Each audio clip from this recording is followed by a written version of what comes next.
Mga latest update ngayon sa volleyball ating pag-uusapan. Grabe, lalong lumakas ngayon ang SGA.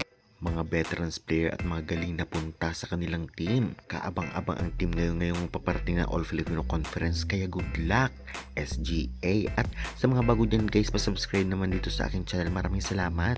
Tuloy-tuloy tayo sa update. Well, training ng Kremlin Cool Smashers. Sino nga ba ang wala? Siyempre, latest training nila ating ibibigay. Kaya, narito. Nag-umpisa na nga ang training ang Kremlin Cool Smashers kasama nga ang ilang players na bumalik na sa Kremlin. Lalo magpapalakas ito ngayong paparating na AFC 2026.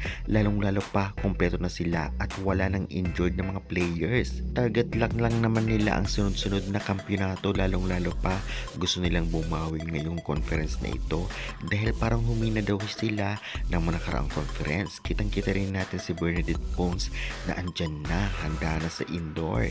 Well, sinasabing wala si Vargas at syempre, itong si MG, andyan po sila.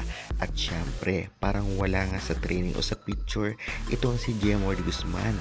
Baka hindi lang nag-attend ng training but maglalaro siya. Hindi na natin nakita dito sa mga pictures si Coach Sherwin Meneses. Malay natin busy lang, kaabang-abang ang mga pasabog sa mga susunod na araw. Lalong-lalo pa papalapit na naman ang PBL AFC 2026 sa katapusan ng January. Kaya guys, excited na ba kayo sa magiging first six ng Kremlin? Grabe, halos lahat pwedeng i-first six. Kaya naman syempre, tiyak mahihirapan ang coach nila, especially si Coach Sherwin, sakali man kung sinong ipapasok.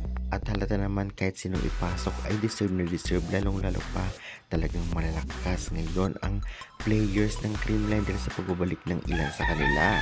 Kaya good luck na lamang Kremlin Cool Smasher, samantalang lipatang serye ba ay talagang good luck na lamang sa mga susunod na team na pupunta ni Camille Victoria at syempre nito ngang si Ezra Madrigal. Yan ang latest update din sa Akari Chargers dahil na maalam na sila sa team na yon. Kaya syempre yan muna ang ating update this video. Pa-subscribe na lang for more valuable updates. Thank you very much.